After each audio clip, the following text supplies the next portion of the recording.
Donnie and Dolly. The team is supported by ableauctions.ca. Closing your business? We can help.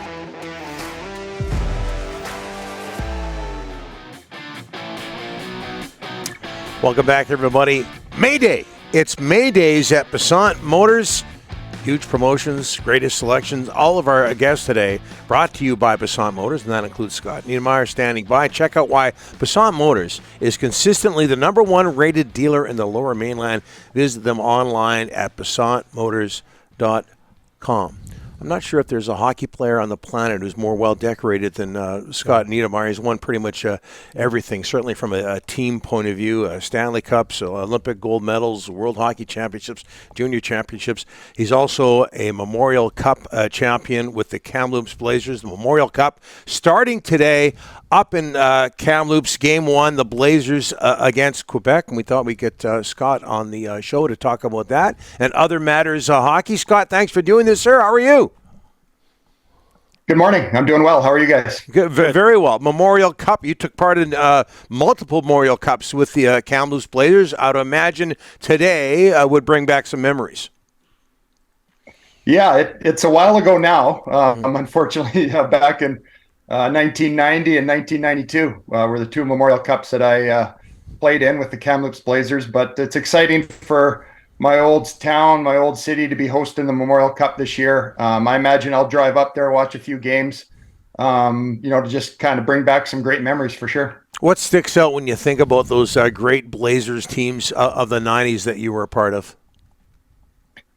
I really feel fortunate that I was just part of that. I mean, we did have a lot of good players, good teammates. The people that ran the organization back then started with Ken Hitchcock and Bob Brown and Tom Rennie, Don Hay. Don Hay's still coaching the team. He's still the assistant coach running the defense, just like he was when I was there. So he's been in the game a long time. And I was very fortunate to have those guys running the show.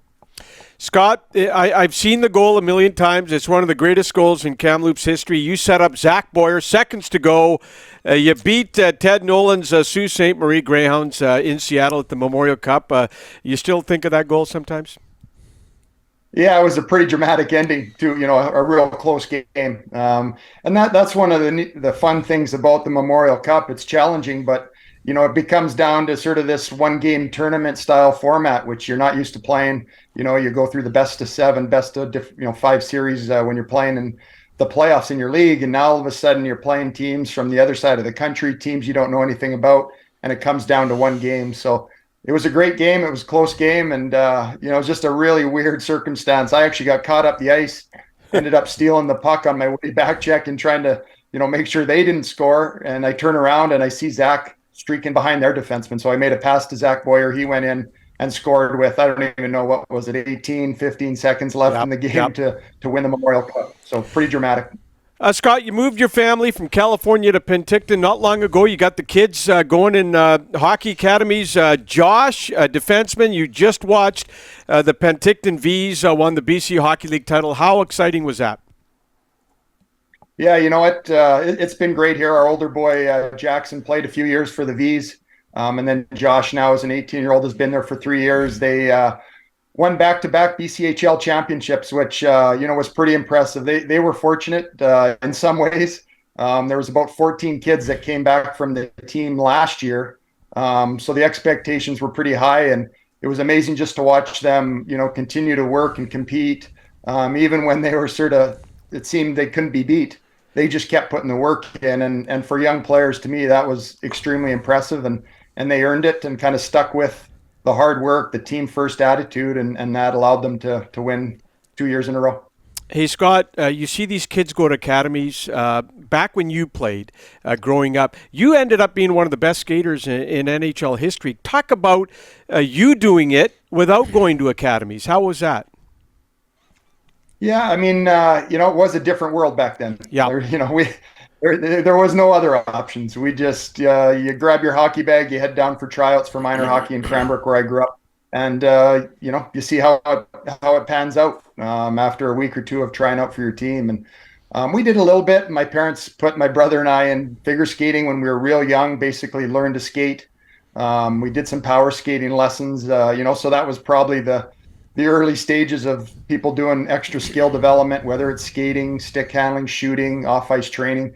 But it's obviously gone to a whole new level in the last couple decades. It does show with the skills and the way players can play now for sure. But a lot of it too is sort of talent that you were born with, I believe, and do that as a strength of our game with skating. Do you think the game is better now, Scott, because of it? Do you see the positives with the academies and the zone play versus just playing with your own local association? That's I don't know. I think there are some things that are better. Like I said, the skills of the players, things like that. But when I think back to how I grew up, we did a lot on our own. We were out playing road hockey. We were out playing on the pond just by ourselves, figuring out the game, what works, what doesn't work.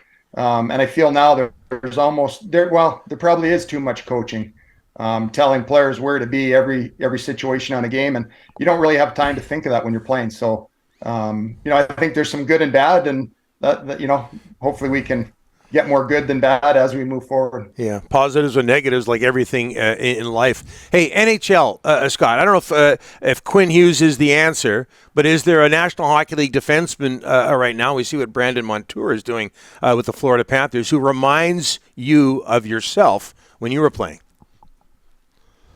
Well, I think there's a lot. I mean, you look at defense cores now. When I was playing, there was kind of one guy that looked like me on the other team.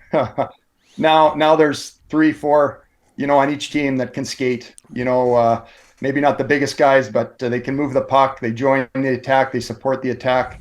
And that was, my strength as a player. I wasn't the biggest guy, not the most physical, but I used my skating to defend. I used it to get up into the offense and support the attack. And there's a lot of defensemen. I mean, in all honesty, I'm amazed at what some of these guys can do. Their skills and different things and what they try is way beyond anything I even imagined. So, Quinn Hughes is one of those guys for sure. Obviously Cale Makar, Heiskanen in Dallas. The list goes on and on in today's game.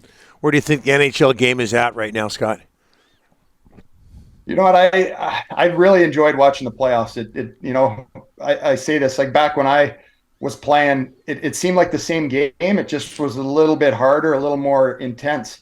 The playoffs almost seem like a different game in the way it's played now. During the regular season, it's a lot of skating. The puck's moving 100 miles an hour. But now you watch the playoffs, and it's back to that hard competing, in the corners in front of the net. You really have to want it to have success. And I guess an old guy like me kind of appreciates that. So it's good to see. Scott, I'm looking at your beard, and I'm thinking to myself, your old boss wouldn't like that. Lou Lamoriello is 80 years old. He's still going strong. Your old boss in New Jersey, still going strong, in charge of the Islanders. What was he like to work for? Yeah, I mean, there was never any gray area with Lou. You knew what he wanted. You knew what he stood for. And he led by example, just by, the fact that he's turning 80 or 80 years old. And still probably working as hard or harder than anybody else in the league. His commitment to finding a way to help your team have success, making that a priority, and what he does day to day, when he wakes up, that's what he's about, and he expected that from everybody else in the organization. So again, fortunate that I was able to play in an organization with someone like that put that as a priority, and then was able to obviously make the decisions to give us a chance to win Stanley Cup. So we competed in 4 in New Jersey. We won 3 of them, 3 Stanley Cups, and Lou was a big reason why we were able to do that. Scott, they talk about some guys play 10, 15 years in the NHL. They never win a cup. And look at you. You won cups, international. We would need 10 minutes to go through all the accolades. You ever say to yourself, boy, what a great career? I mean, it was something else. No, I mean, that's, when I come on and do interviews like this, I think I'm going to start a new policy where I'm going to, we're going to change the introduction. Like we got swept in the 1990 Memorial Cup, we lost the 2001 Stanley Cup final, missed the playoffs in 96. Like we're going to change that. But no, I do feel tremendously fortunate. I mean, just like I was talking about Lou, being in Kamloops, I was just in places with other people, other players that put the team first, had ability, were hungry to have success as a team. And I went out, did my part. I learned from a lot of those guys as to how to do it the right way, and then was able to kind of make my contribution. So you're right. I know I have a lot of friends. It took my brother a long time before he was able to win a Stanley Cup. So I really do respect the fact that how lucky I was to be part of teams like that, for sure. We could go on and on, Scott. I'm sure life is good in Penticton. Thanks so much for this. We really appreciate it, and all the best to yourself, your family, and the Kamloops Blazers at the Memorial Cup. Thanks, Scott. Yeah, it'd be great to see them doing well. Thanks, guys. Yep, Take care. Thanks, Scott. Scott Niedermayer.